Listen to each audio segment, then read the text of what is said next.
দর্শক, এই মুহূর্তে আছি আমি একটা মরিচের জমিতে। তো আপনারা মরিচের বর্তমান বাজার অবশ্যই জানেন, অনেক চড়া, প্রায় 200 টাকার ওপরেই আপনার এটা পাইকারি। তো আপনারা যারা মরিচ চাষ করেছিলেন, অনেক কষ্ট হয়েছে অবশ্যই। প্রথমে অনেক বৃষ্টি হয়েছে, তো গাছ সবাই রাখতে পারেনি। তো যাদের ছিল, যাদের গাছ অনেক ভালো হয়েছে, তারা এখন মানে লাভজনক একটা অবস্থানে আছেন। তো মরিচের খুব একটা এখন ফল নাই, তো যার কারণে হয়তো বা দাম বেশি। তো প্রচুর পরিমাণে ফুল আছে দেখতে পাচ্ছেন। তো এটা যখন ফুল থেকে ফলে পরিণত হবে, তখন দাম হয়তো বা একটু কমবে, বাট তারপরে অতটা কমবে না। ওইরকম মরিচ এখন আর নাই।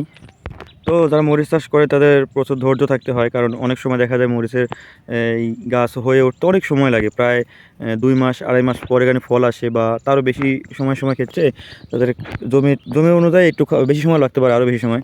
এতে গাছটা দেখতে পাচ্ছেন অনেক সুন্দর, গাছে কোনো রোগ নাই, আর এত পরিমাণে ফুল আসছে। তো আশা করা যায় এই মরিচ চাষ করে এবার তো কৃষক অবশ্যই লাভবান হচ্ছে। আশা করা যায় আরও অনেক লাভবান হবে, সামনে আরও ভালো বাজার যাবে। তো ভিডিও এ পর্যন্তই।